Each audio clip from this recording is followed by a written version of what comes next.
In 2014, he was awarded an OBE for services to medicine and healthcare and is a fellow of the Academy of Medical Sciences. His work focuses on respiratory health and in leveraging the potential of health information technology and data science to transform healthcare and improve population health. He leads Breathe, the HDR UK Data Innovation Hub, enabling rapid linking of large data sets, which has been crucial in his work advising Scottish and UK government during the COVID pandemic. So welcome, and Professor Sheikh. Great, thanks very much indeed, Louise. It's an absolute pleasure to be here. And I wanted to begin by just thanking Chris and colleagues for the invitation to present. I mean, I remember when I was in London, I cut my academic teeth on giving presentations at SAPC at Madingley Hall. So it's wonderful to be back, even though it's a virtual setting. So I've been asked to speak about the subject of the impact of COVID-19 on ethnic minority populations, which I'm delighted to do. I'm just going to try and share my screen. And maybe you could just let me know that's projecting okay. Yeah, looking good. Okay, good.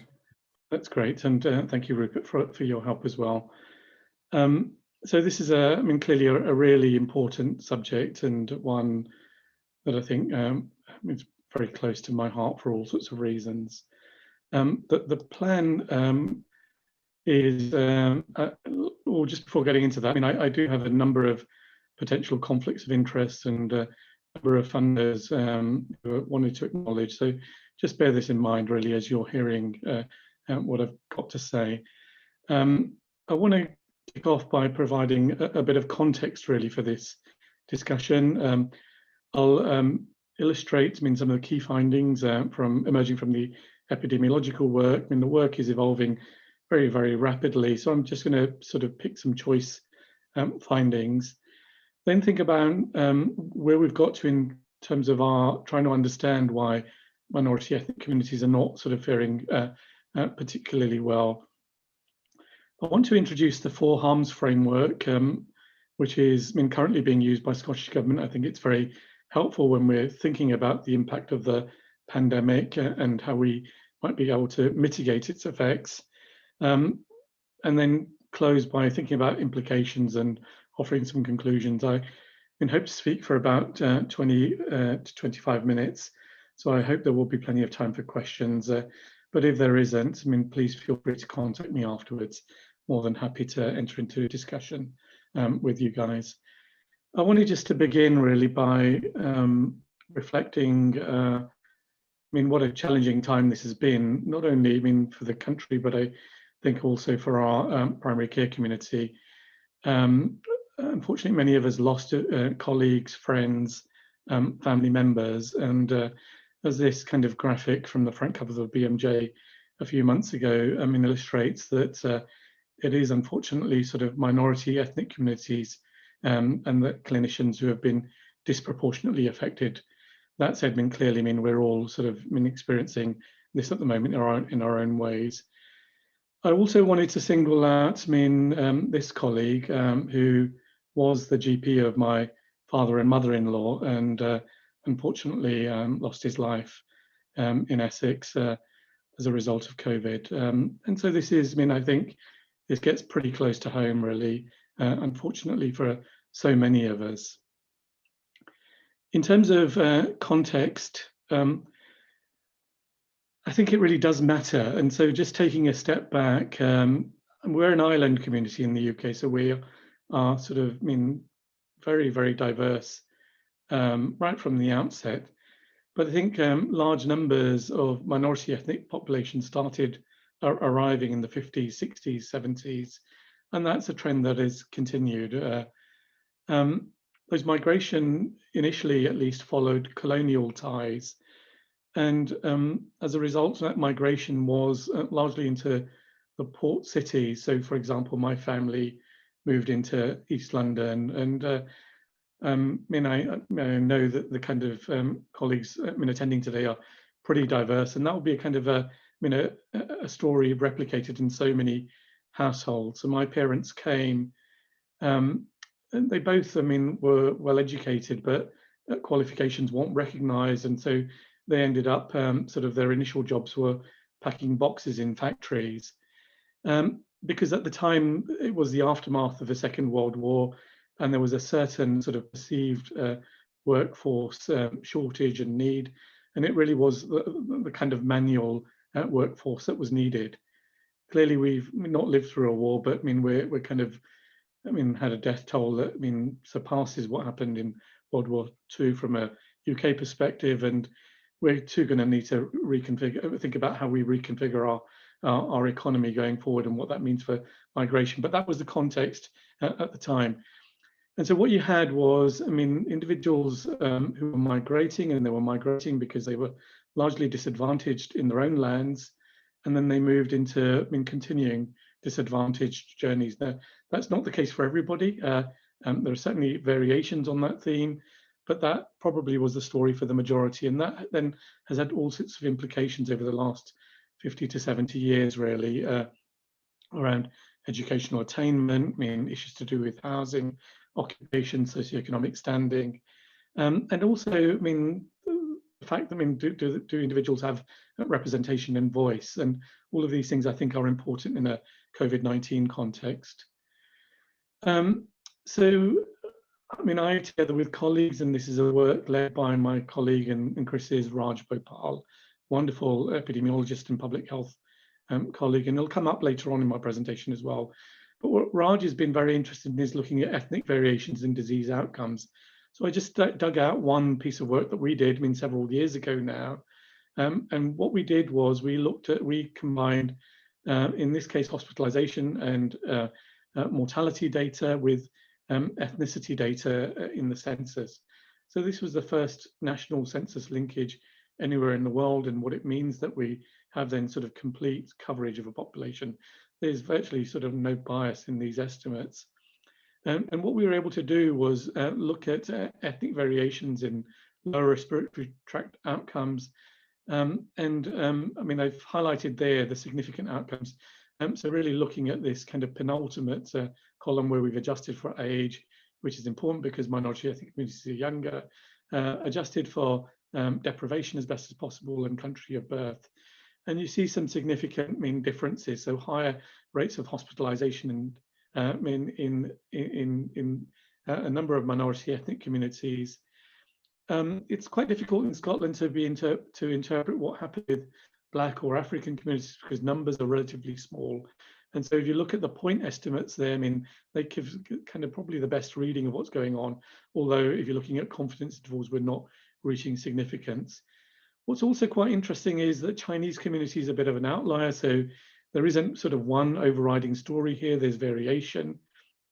And actually we look at mortality outcomes, minority ethnic communities are actually doing better than the white Scottish. So once individuals are coming into hospital and then sort of the outcomes are sort of more or less comparable or even better. And actually what we've seen is not only seeing this for lower respiratory tract infections, but seeing this for a whole range of outcomes. So that was for men, this is for females, so very similar patterns. And then this is a piece of work looking at infections, which we just published last week. It's been a whole range of infections. And again, you're seeing sort of very similar patterns. Certain minority ethnic communities faring particularly badly, but it's not a sort of consistent message by any means, and the Chinese community doing pretty well.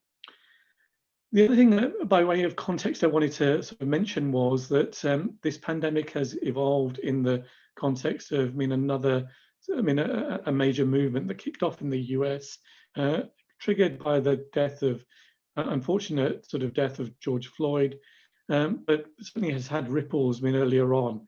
And I think that's also had a bearing really in relation to the response of the UK. So I'll come back to that in due course. So in relation to epidemiology, so pretty early on, we began to appreciate that outcomes were sort of poor in minority ethnic communities.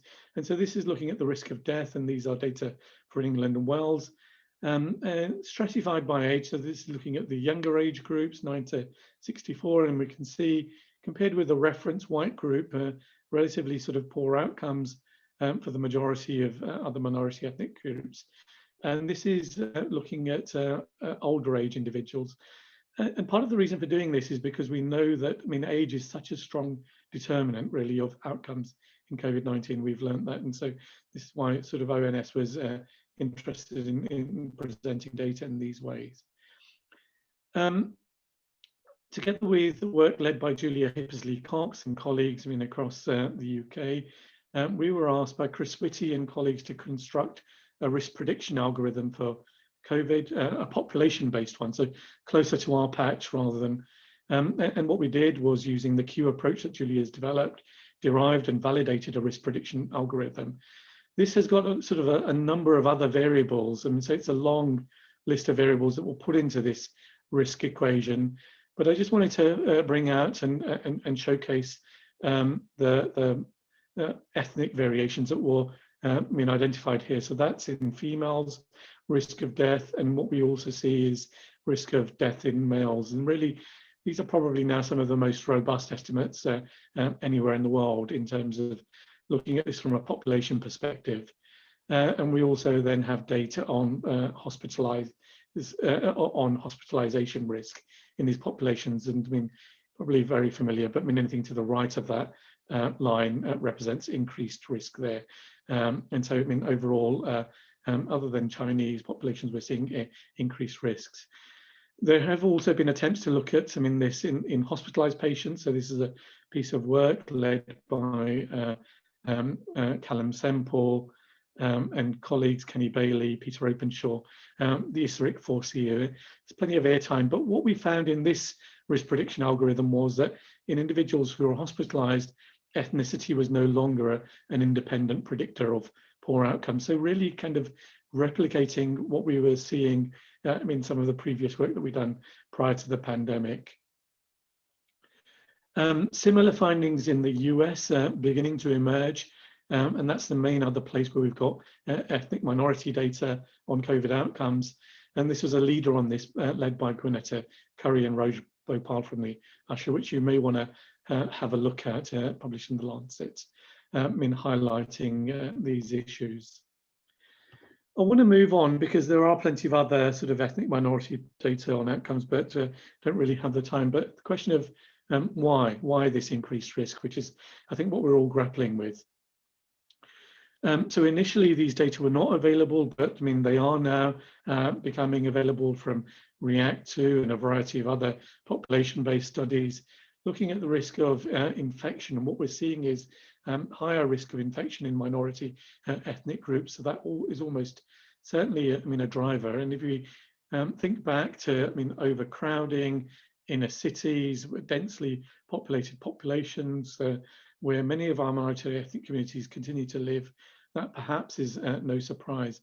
Working in manual frontline occupations where they are, at increased risk of exposure. Work from Vital Katikredi, a wonderful colleague from Glasgow, using Biobank, also showing, increased risk of infection. So a number of different sort of angles or lenses on these data showing similar signals beginning to emerge. And then Vital and colleagues have begun to really construct a bit of a kind of a logic model as to where this increased, some of the kind of explaining factors for these increased risk. So underpinning issues, structural issues, increased risk of infection as a result of differential risk of exposure. We know certain comorbidities really matter in terms of outcomes here, diabetes, cardiovascular disease, for example, and we know minority ethnic communities are disproportionately affected there. So, quite a complex kind of, but there are no kind of silver bullets here. It is a complex picture that's continuing to emerge. I want to go back to Raj, and I think Public Health England have done absolutely fantastic work in actually producing data. But they also then produced a report on actually thinking about the underlying issues, led by Kevin Fenton. And this was played out in the media, but that report was quashed. So it was produced, but then the government restricted its publication.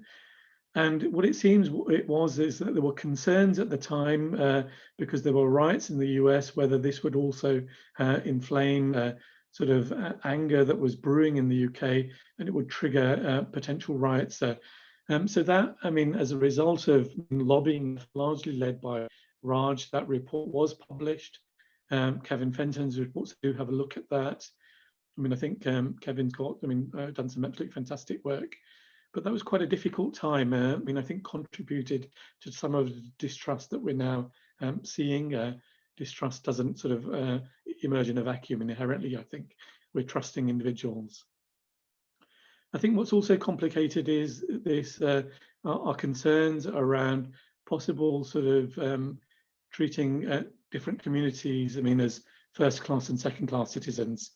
So the UK government announced, a lockdown instituted, for example, I think it was 10 o'clock on the eve of Eid, sort of a major festival for the Muslim community in the UK.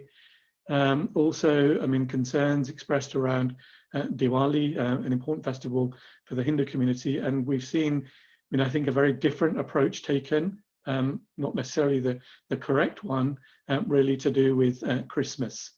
And so, I think concerns, certainly widely being expressed in social media channels, in households up and down the UK.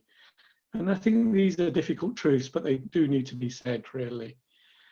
So this is a book that our university executive have all been encouraged to read. So the highest tier, basically the leadership of the University of Edinburgh. So I read this over the summer, wasn't aware of it previously. And it's an incredibly moving book. I probably sort of cried reading this book more than anything recently, because it does tell some really difficult truths. So I think it's worth engaging with.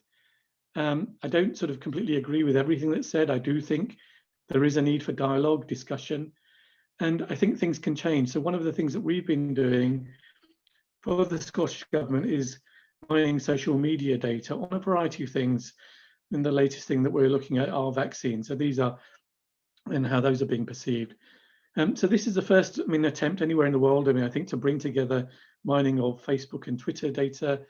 So the top row is Twitter and the bottom is Facebook data, and looking at how minority ethnic community issues are being discussed on these social media platforms. And as you can see, I think the dialogue and discussion perhaps is kind of perceived as now being much more open than the UK than across the pond. There's kind of a whole analysis underpinning this, and publications will emerge, but this is work led by my colleague Amir Hussain. I want to move on in the last few minutes to talk about this 4 harms framework, and I think it's well worth looking at because so much of our focus at the moment has been around the direct effects of COVID-19, really important, but I think some of these other implications are going to be even bigger.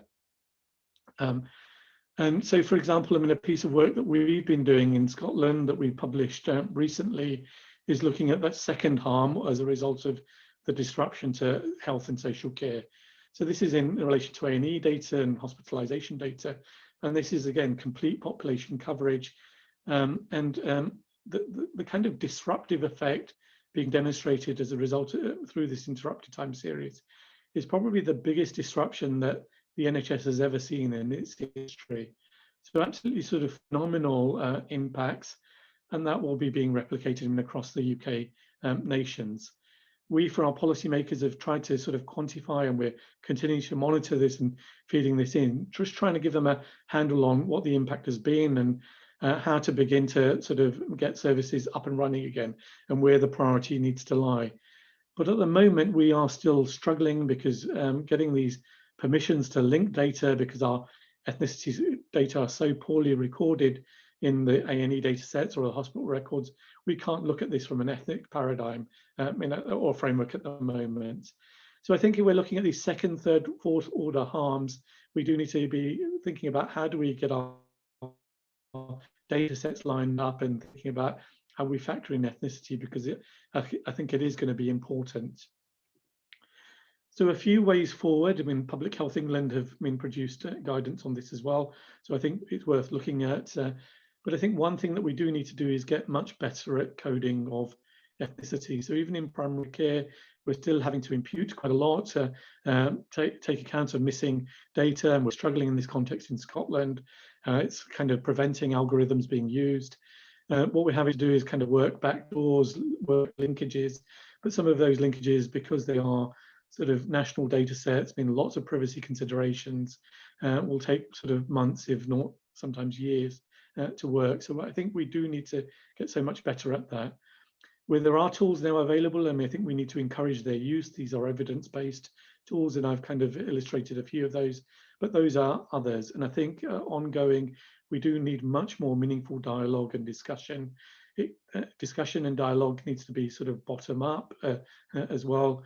I think so much of the time this is an afterthought, it's top down. And I mean, our communities, I mean, are bright, they're intelligent, they perceive it for what it is.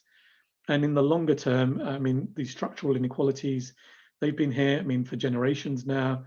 We do need to work to begin to sort of dismantle and actually just create a sort of a much more level playing field. I want to kind of illustrate some of the challenges with this. So we know that, I mean, risk of death is much greater in minority ethnic communities. Hospitalization risk is greater. But these are the JCVI priority groups, the first 9. So really important priorities, but as you can see, minority ethnic status doesn't really figure in any of this, and it's unclear why. And I'm really pleased that our college, under Martin's leadership, has raised this.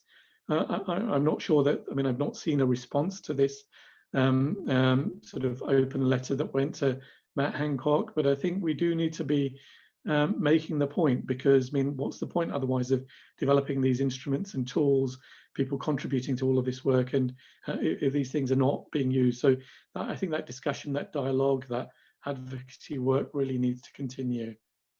And so in summary, and I hope I have left time for comments and questions, I mean, I think really there's kind of a vast body of work. I've not sort of, I mean, there are systematic reviews out there by Gwyneth Curry, by Manish Parekh and colleagues, so do have a look at those. I've not tried to be systematic, just try to illustrate a few data, but we can see there's increased risk of infection, morbidity, serious morbidity and mortality in the majority of our minority ethnic groups. The reasons are inevitably complex, they're multifactorial, but systemic disadvantage, I think, is absolutely fundamental to this. I think, I mean, we as a community have done incredibly well. Truth has been told to power in many ways, not only in academic sort of contributions, but I think in advocacy work. And really, if you look across the piece, really the UK has led the world in that respect. You're not seeing this discussion in Europe, much less in North America. And so, I mean, I think we sort of, I mean, have done, I mean, I think overall very well as a community in that respect. I mean, clearly, I mean, the responses from the UK government and public health agencies at the moment, I think, have been suboptimal, not only in this space, but more generally. Hence, we've got some of the kind of, unfortunately, the highest mortality rates in the world from this. And I think my concern is that at the moment, we can't get a handle on this, but the second, third, fourth order effects are going to be even greater overall for the UK than the direct impacts of COVID, and particularly for minority ethnic communities. And we're talking about ripple effects probably over, I mean, the next decade plus, I think. And I think one of the questions, I mean, in that book that I highlighted is sometimes this can paralyze, but I think there's something that all of us can do. And I think it's our collective responsibility to do whatever we can. And I'm really very grateful for giving this important subject airtime in this meeting. I want to thank colleagues, across the UK, but a few I've singled out, very, very grateful for their contributions. And please feel free to contact me if I can be of any help. I'm going to stop there and try and stop sharing, but thanks very much indeed. Thank you. Thank you so much, Professor Aziz Sheikh. We have got some questions here. Just before, I wanted to apologise if there was any extra noise you heard when I was introducing you. That was my 6-year-old coming up the stairs being noisy, so apologies. No worries at all. Yeah. We're all grappling with these issues. So our first question is from Imran Rafi. Interesting question. How do native Pakistanis and Indians fare regarding COVID outcomes in their own countries, which tend to also have overpopulated regions? Do we know any data from that? Yeah, hi Imran, good to connect again. And thanks for all you're doing. I think at the moment the data are sparse. They're also quite difficult to interpret. And particularly, I mean, as you all know, that we do not have sort of routine data available, but I'm in regular contact. So one of the things I lead is a global respiratory health unit, Respire, which works in South Asia. So very regular contact with colleagues in India, Pakistan, and Bangladesh. And certainly the experiences seem to be that they're not doing as badly as in the UK. Similarly, I mean, quite a lot of discussion and contact with colleagues in Africa, and this is prior to the sort of new South African variant emerging. And again, the feeling was that really sort of Black African communities are not faring so badly when they're sort of in their native African context. Now, how much of that is because sort of so much of lifestyle is in outdoors? How much of that is because of under-reporting? It's really quite difficult to get a reliable handle on at the moment. But I think it's an area really that is very ripe for study. Thank you. Anna, did you have a question there? Yes, yeah. I'm just summarizing a couple of questions from the audience. So how about the rolling out of the vaccine for COVID? What healthcare professional can do to tackle the reduced uptake in ethnic minorities? And also linked to that, how do we deal with mistrust about the vaccine in BAME communities? Yeah, so, and I mean, I think a really important question, probably one of the biggest questions that we've got live at the moment. So, I mean, I think a number of responses. One is I was in contact with colleagues in Israel recently, and I think we all know that Israel is, I mean, leading the charge in terms of the proportion of the population that has now been vaccinated, at least with the first dose. Vaccine hesitancy at the outset was around 40% in Israel. Currently, they're saying it's now around 15%. So as the vaccine has been rolled out, I mean, hesitancy has declined quite markedly. And what's been driving that are individuals from these communities who've been vaccinated, who are then communicating with other members of their families, friends, colleagues. So I think that's a really important kind of approach that we might want to try and leverage. So let me give you an example. So my father-in-law, he's in his 80s, got his first dose of his vaccine recently. He went on to an Asian radio station, Sunrise Radio, to kind of communicate his experiences. I think it's his first ever media exposure, but went on there because he wanted to communicate that message. So how do we actually empower people who've actually been through this to communicate that? I mean, I think that's really important. Clearly, there are kind of drives that are being done centrally. I mean, I hope they will get some traction, but I think the thing that's really going to move the needle is, I mean, things happening locally. And so if there's any way through practice newsletters, I mean, communications, where we can give, I mean, these individuals some voice, I think that would be very helpful. Brilliant, thank you. Another one, thank you for your fantastic talk and outlining the complex and helpful framework. There's a question around, do you have data on how much of the high BAME infection and mortality due to ethnicity versus other confounders like overcrowding or migration status, socioeconomic deprivation and comorbidities, for example? Yeah, so another great question, so thank you for that. So in terms of the Q-COVID, there are a variety of confounders worked into that analysis. So issues to do with, for example, socioeconomic status, I mean, age, is definitely worked into this. But at the moment, we can't sort of factor in things like occupations, or whether individuals are in frontline roles, the degree of overcrowding.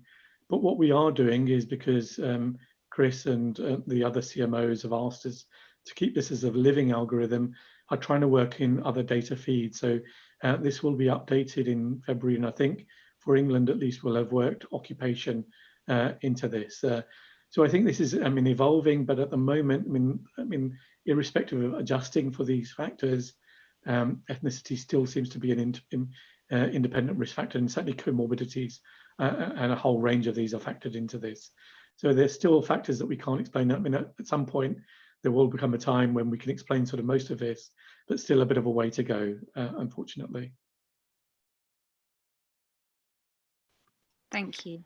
And we have an interesting comment about the previous question about the vaccination and increasing uptake, and the fact of influencer, because in a way you mentioned we could have influencer try to make the vaccination more accepted and increase the uptake. And so the question is, early in the pandemic, the government paid some social media influencer to spread the messages about COVID. What is your opinion on this? And do you think it will be effective in the vaccine debate? Yeah, so whether it's going to be effective or not, I think we're an academic community, so these are things that we need to evaluate. I hope somebody's onto this. And particularly if there's the opportunity for kind of real-time evaluations. I think these things do have some value, but I think there's also sort of, a lot of mistrust out there, unfortunately. I think, it depends on sort of how pointed these messages are, and if they're actually sort of, directly addressing head-on some of the issues being raised. I think social influencers are probably much more likely to impact on younger people. Younger people are not getting the vaccine at the moment. I think for the older people, it's probably much more sort of friends, families, clinicians, and in their communities. It's that kind of influence that I think is probably going to carry the day. I think for younger people, social influencers are probably much more important, because what these comedians I've never heard of says probably has more weight with my kids than what I say. Yeah, I'm probably a bit long in the tooth, really, and a bit boring.